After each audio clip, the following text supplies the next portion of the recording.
Bismillahirrahmanirrahim. Assalamualaikum warahmatullahi wabarakatuh. Kembali lagi Fakta Sejarah membawakan kisah dari Bang Ramdan Nahdi, anak tumbal pesugihan. Sebelum kita masuk ke bagian selengkapnya, kita berdoa dulu ya. Bismillahirrahmanirrahim. Allahumma sholli ala sayyidina Muhammad sallallahu alaihi wasallam. Ini dia selengkapnya, anak tumbal pesugihan karya dari Ramdan Nahdi.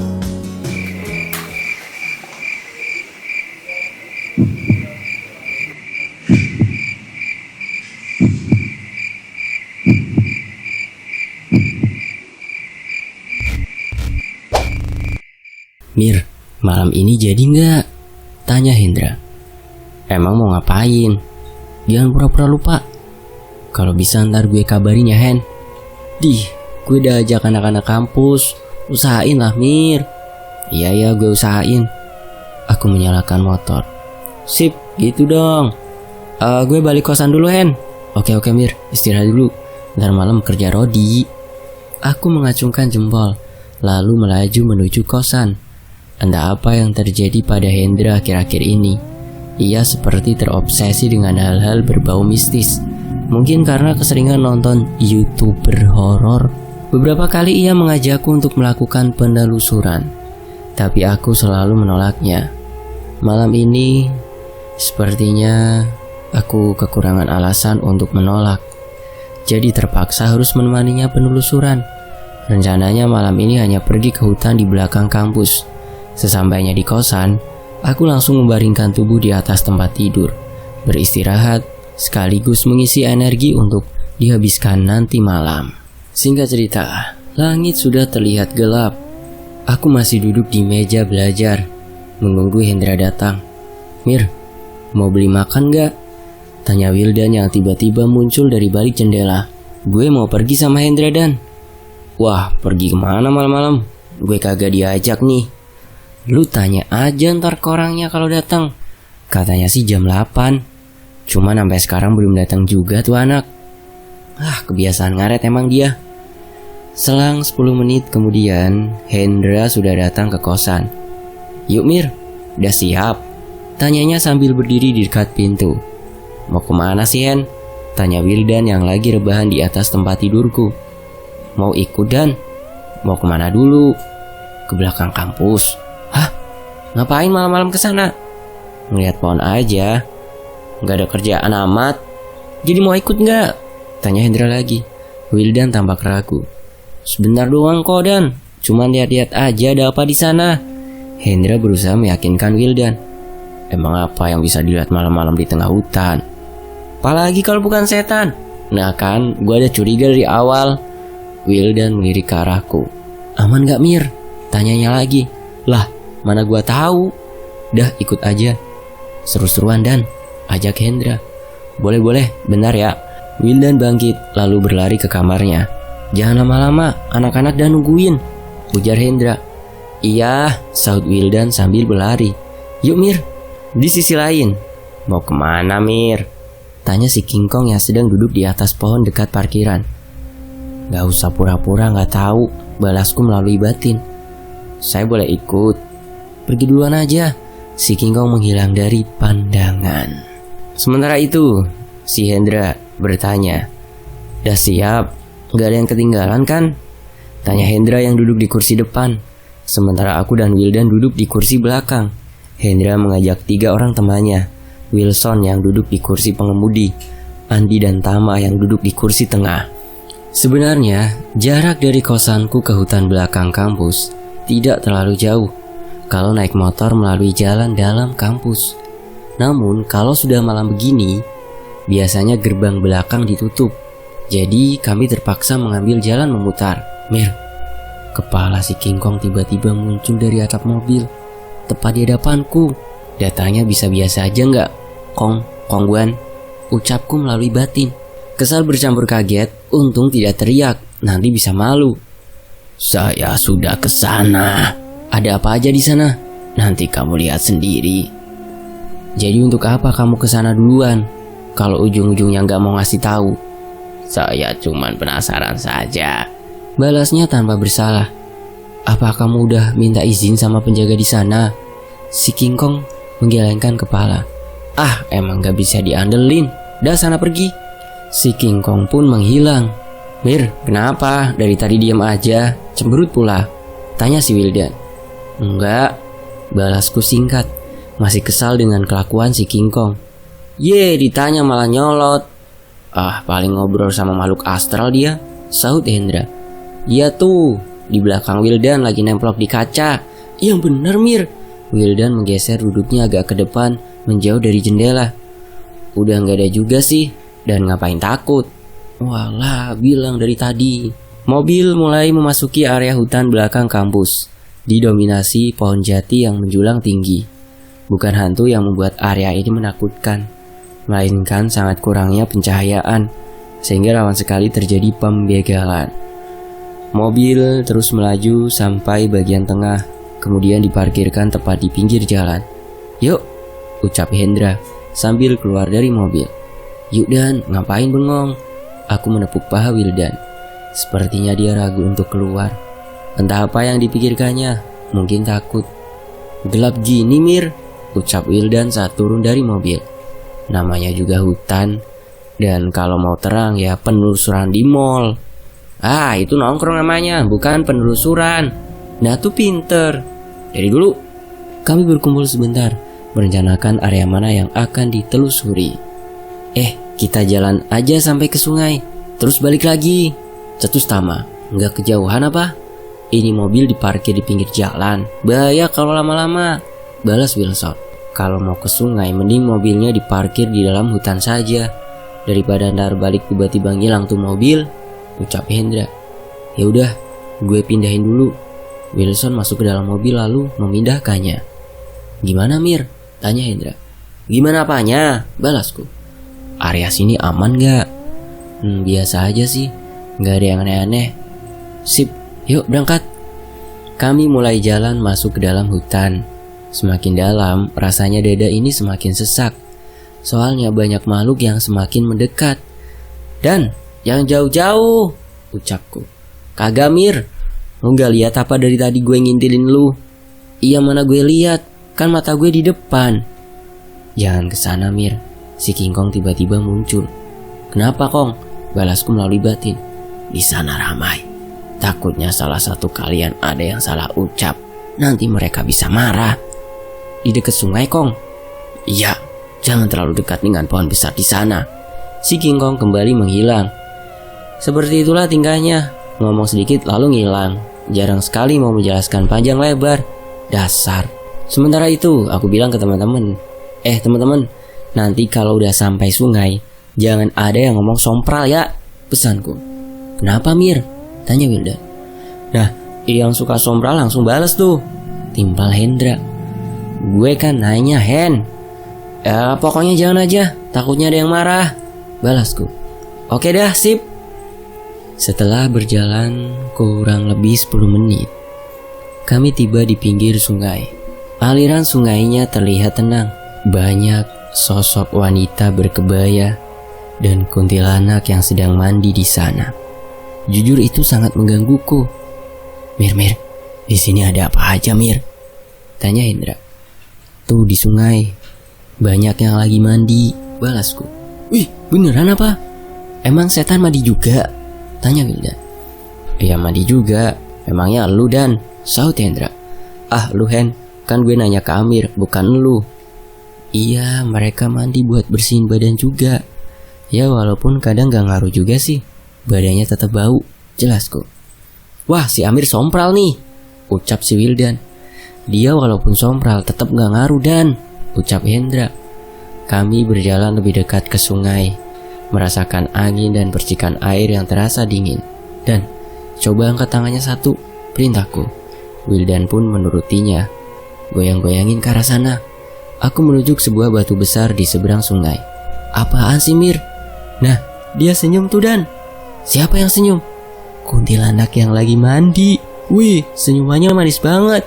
Ah sial, kenapa gua nurut aja? Wildan langsung menurunkan tangannya. Hendra pun tertawa. Lagian mana ada senyum kuntilanak manis sih Mir? Sambungnya. Seriusan, Di pipinya aja ada susu kental manisnya tuh, balasku. Ah, stres nih orang. Emang beneran ada susu kental manisnya ya? Tanya Hendra. Si Hendra ikutan lemot nih, loadingnya lama, balasku. Gue beneran kagak ngerti. Coba lu bayangin susu kental manis kayak gimana?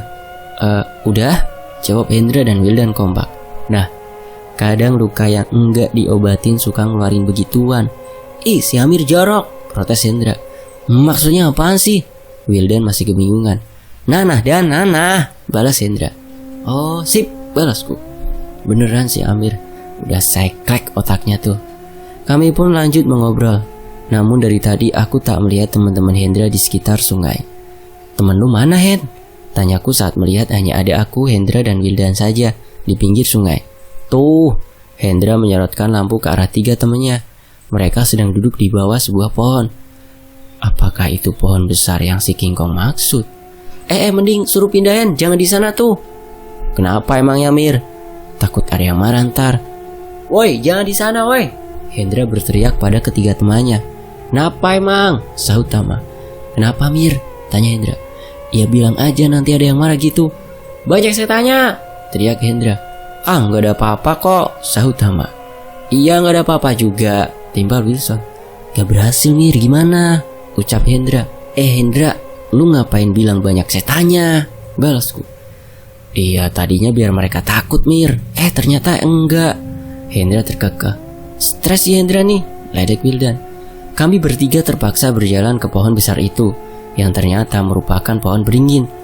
Ada satu sosok besar yang menjaga pohon itu. Bentuknya seperti genderuwo, tapi ukurannya cukup besar. Bulunya pun berwarna merah. Dari tadi ia menatap salah satu dari kami, Andi. Kamu bisa melihat saya? Tanya sosok itu sambil menatapku dengan matanya yang merah. Iya, balasku. Apa mereka teman-temanmu? Iya. Suruh mereka pergi dari sini. Apa mereka membuat masalah? Tidak. Tapi jika nanti membuat masalah, saya tidak segan-segan memberi teman-temanmu pelajaran. Baiklah, kami akan pergi. Jangan di sini, pindah yuk, ajakku. Jelasin dulu dong, di sini ada apa? Sahut Tama. Ada banyak pokoknya. Aku lihat genderuwo merah itu mulai tidak nyaman. Ia terus mendengus di dekat Andi. Leher gue kayak panas gitu ya, ucap Andi. Makanya pergi dari sini sebelum ada yang marah, ucapku sambil menatap si genderuwo merah. Tama dan Wilson sudah berdiri, tapi tidak dengan Andi. Kenapa, Andi? Tanya Wilson. Badan gue kerasa berat banget, gak bisa berdiri, balasnya. Seriusan? Tama menarik tangan Andi, tapi tak mampu membantunya berdiri. Itu kenapa, Mir? Tanya Hendra. Kan dari tadi dia gue bilang, pergi, ngeyel sih. Aku melihat genderuwo merah itu menahan tubuh Andi dengan kakinya yang besar. Sementara itu, lepaskan teman-teman saya, kami sudah mau pergi, ucapku pada genderuwo merah itu. Kalian tidak boleh pergi sebelum menyerahkan anak yang sudah kalian ambil, balasnya dengan wajah memerah. Anak? Aku bingung apa maksudnya. Iya, anak. Anak apa? Kamu jangan pura-pura tidak tahu. Saya benar-benar tidak tahu. Maksudmu anak ini? Si King Kong muncul. Ada seorang anak perempuan yang bersembunyi di balik tubuhnya. Oh, ternyata kerjaan kamu. Aku kesal. Balikin aja, Kong, jangan cari gara-gara, sambungku. Si King Kong menggelengkan kepala. Kasihan, Mir. Makhluk jelek itu ngurung anak ini untuk dijadikan makanan dia, balasnya. Jika tidak dilepaskan, akan kubawa salah satu temanmu sebagai gantinya, ancam si genderuwo merah. Jangan, udah Kong, kasih aja anaknya. Tidak, Mir. Si King Kong tetap keras kepala.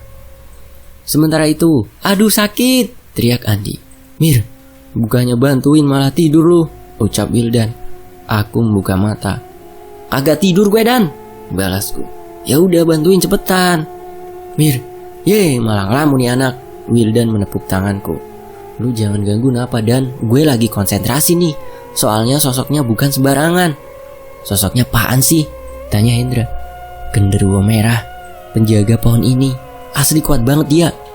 Dada gue sesek, Mir, teriak Andi. Kulihat genderuwo merah itu mulai memeluk tubuh Andi dengan sangat kencang. Kini aku benar-benar dilema. Di satu sisi Andi harus segera dibantu sebelum si genderuwo merah itu bertindak lebih jauh. Namun di sisi lain, sangat sulit membujuk si King Kong untuk melepaskan anak itu. Aku menutup mata. Kong, kalau kamu gak balikin anaknya, Andi bisa meninggal, ucapku pada si King Kong. Si King Kong terdiam, matanya berubah menjadi merah, diikuti bulunya yang menjadi merah. Ia memperbesar ukuran tubuh berkali-kali lipat, bahkan melebihi ukuran tubuh si genderuwo merah. Titip anak ini, si King Kong meminta anak perempuan itu berdiri di dekatku. Lepaskan dia, atau saya geprek nih, ancam si King Kong. Kong, emang kamu tahu artinya geprek? Ledekku. Diam Amir. Saya lagi serius, lagian saya sudah sering lihat kok kamu makan makanan yang digeprek. Oh, udah pinter sekarang. Shh. Si King Kong mengepalkan tangannya, tanda bersiap untuk bertarung. Begitu pula si genderuwo merah, sudah siap menyambut tantangan si King Kong. Bro, hanya dalam hitungan detik, mereka sudah mulai adu pukul. Sayang di sini tak ada yang jualan popcorn, padahal pertarungan ini sangat seru, layaknya pertandingan gulat. Bro! Benturan keras terjadi lagi, membuat anak perempuan itu bersembunyi di balik tubuhku. Selain itu, kuntilanak yang sedang mandi pun berhamburan masuk ke dalam hutan. Lama kali komentarku. Aku masih bermain-main dengan boneka lucu ini, sahut si King Kong. Seandainya aku jadi genderuwo merah, pasti akan kesal mendengar ledekan si King Kong. Namun sayang, si King Kong udah mengikatnya terlebih dulu. Tolong lepaskan saya, rengek genderuwo merah itu. Makanya jangan macam-macam, ucap si King Kong yang sudah menyusutkan ukuran tubuhnya. Kalian boleh bawa anak itu, tapi lepaskan saya. Janji tidak akan macam-macam kan? Saya janji. Si King Kong melepaskan ikatannya. Si genderuwo merah itu langsung lari ke dalam hutan. Udah dek, jangan megangin tangan saya terus, pegel. Aku meminta anak perempuan itu untuk menjauh. Di sisi lain, udah berdiri kan? Tanyaku saat membuka mata. Wilson dan Hendra membantu Andi berdiri. Tadi diapain sih Mir? Sampai segitunya? Tanya Hendra. Diinjek sama dipeluk si genderuwo merah, balasku. Padahal gue kagak ngapa-ngapain Mir, ucap Andi. Ya dia ngerasa keganggu aja sama kehadiran kalian. Apalagi kalau ngobrolnya berisik. Ini tempat kan biasanya sepi. Bener tuh, lagian orang gak ada kerjaan, mana yang datang ke sini tengah malam lagi, sahut Wildan. Kita dan KITA, balas Hendra. Yuk ntar ada yang marah lagi, repot, ucapku. Dan kami semua pun pergi meninggalkan tempat itu. Sesampainya di mobil, Andi mengeluh lemas. Padahal kami berjalan tidak terlalu jauh. Ia pun duduk di dekat mobil dan meminta minum. Hendra mengambil minum di mobil, kemudian menyerahkannya. Namun Andi malah menangis. Pulang. Andi merengek seperti anak kecil minta pulang. Pulang ayah, takut, ibunya. Mir, kenapa itu? Tanya Hendra. Dia kesurupan, balasku singkat. Kulihat makhluk yang masuk ke dalam tubuh Andi. Ternyata si anak perempuan tadi.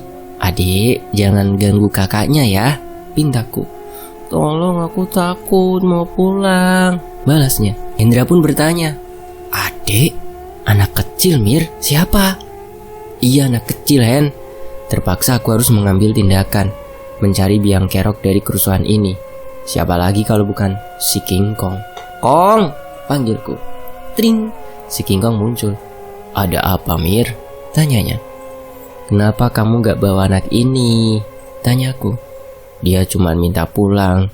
Sebaiknya kalian antar, balasnya ente. Kenapa tidak kamu saja yang antar? Aku sedang ada urusan lain Mir. Si King Kong menghilang entah kemana. Di sisi lain, kutatap anak perempuan yang sedang merasuki Andi. Tubuhnya mungil, mungkin umurnya sekitar 4-5 tahun. Rambutnya agak panjang, kulitnya pucat sekali. Ia mengenakan baju yang sudah lusuh dan banyak robekan. Di bajunya terdapat banyak noda merah, darah. Hampir seluruh anggota tubuhnya dipenuhi lebam kehitaman. Apa yang terjadi padanya?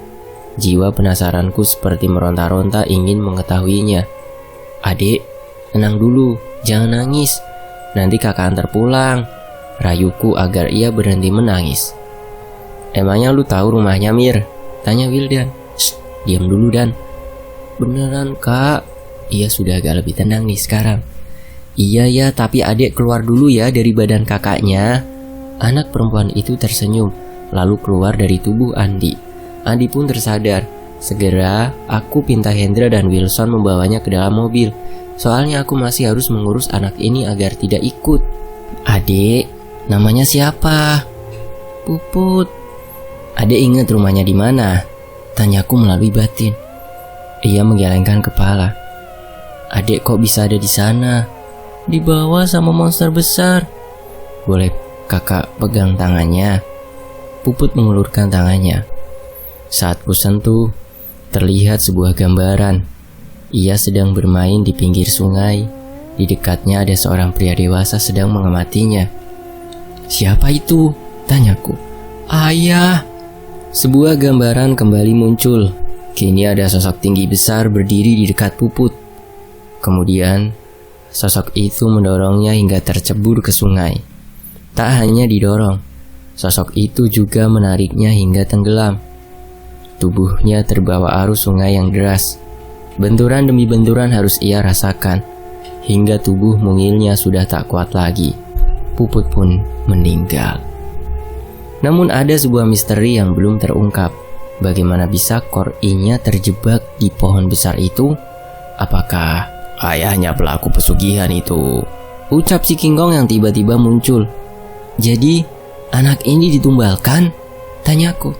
Iya, menyedihkan bukan?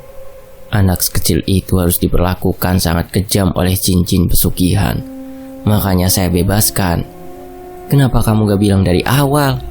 Kamu terlalu fokus melihat kuntilanak yang sedang mandi, sampai tidak fokus pada apa yang ada di pohon besar itu.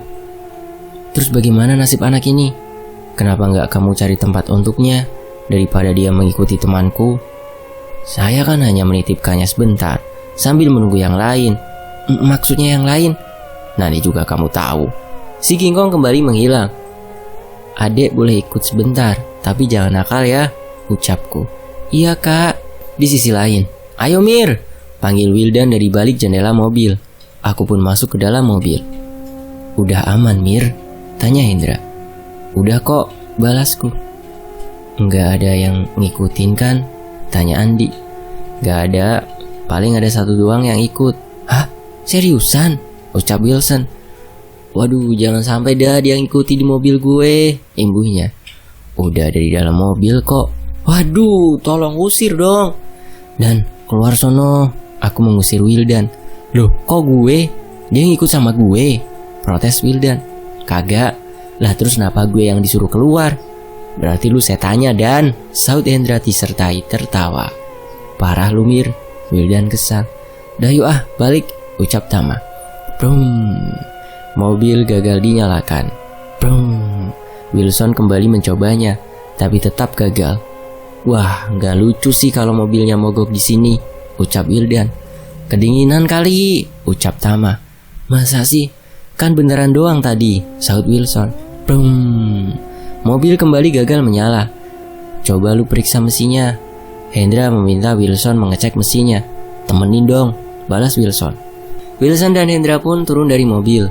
Mereka membuka kap mobil untuk mengetahui apakah ada yang rusak. Sepertinya masalahnya bukan pada mesinnya, melainkan ulah si genderuwo merah yang sudah berdiri di belakang Hendra dan Wilson. Mau apa kamu? Tegurku melalui batin. Kembalikan mereka, atau aku buat kalian celaka, ancamnya. Puput terlihat ketakutan. Ia sampai tersembunyi di balik tubuhku.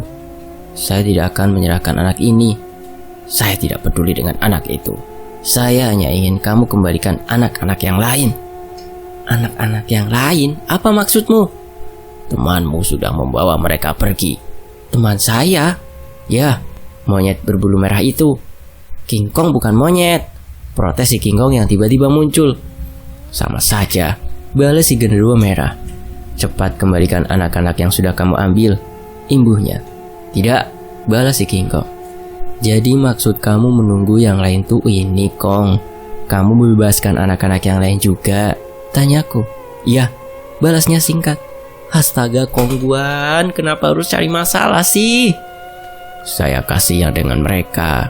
Daripada dimakan oleh makhluk jelek ini, lebih baik saya bebaskan. Ya tujuannya emang mulia Kong, tapi akibatnya bisa fatal. Apalagi si genderuwo merah itu kini tak datang sendirian. Ia membawa banyak anak buahnya.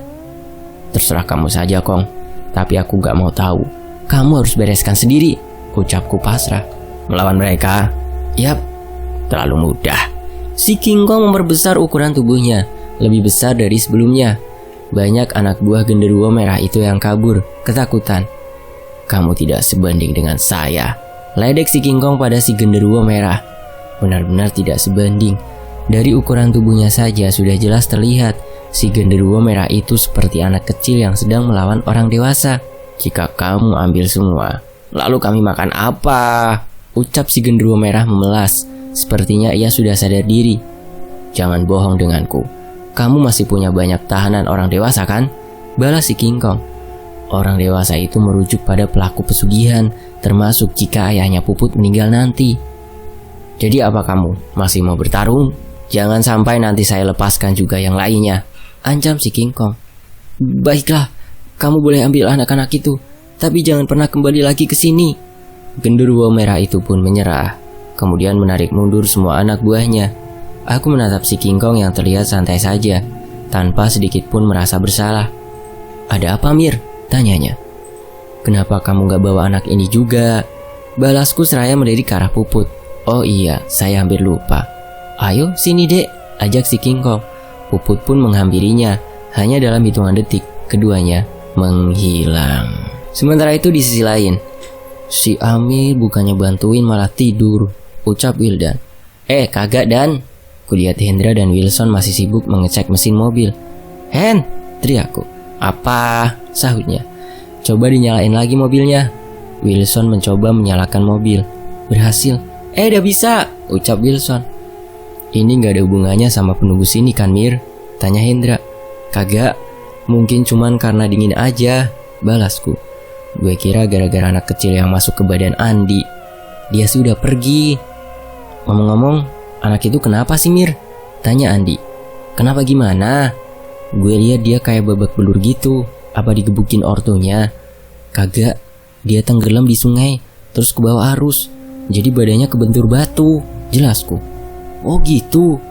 Makhluk begituan tuh aneh ya. Padahal kita gak ngapa-ngapain, tapi mereka malah marah. Ya gitulah. Aku tak mungkin menceritakan kalau semua ini karena ulah si King Kong yang isengnya luar biasa, sampai-sampai melepaskan anak-anak tumbal pesugihan. Mobil mulai melaju. Kutatap jam di ponsel. Sudah hampir pukul 1 malam. Rasa kantuk mulai menyerang. Namun ada rasa penasaran dalam diri tentang kemana si King Kong membawa anak-anak itu pergi. Sayangnya, dari tadi ia tidak muncul. Tiba di kosan, aku langsung berjalan menuju kamar. Begitu pula Wildan. Tubuh ini rasanya pegal sekali. Begitulah efeknya kalau terlalu sering mempertajam penglihatan batin. Kreat. Kubuka pintu kamar. Udah pulang Mir, sapa si King Kong yang sedang duduk di atas lemari. Jangan begitu lagi ya Kong, balasku seraya menjatuhkan diri ke tempat tidur. Saya cuman kasihan sama mereka Mir. Iya, tapi itu sangat berbahaya. Saya tidak kenapa-napa.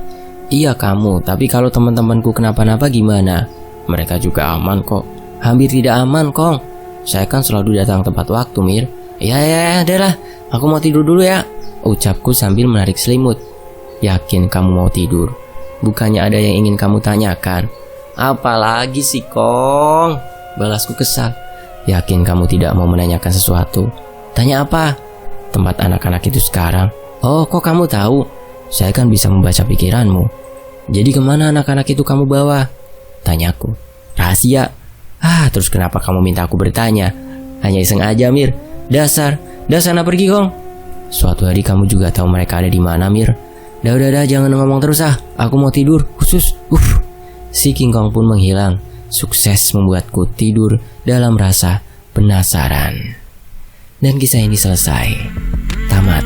Terima kasih Bang Ram dan Adi. Terima kasih teman-teman yang sudah menyimak kisah ini di sini. Saya mohon maaf ya kalau ada salah kata dan dalam intonasi pengucapan kalimat-kalimat yang ada di cerita ini.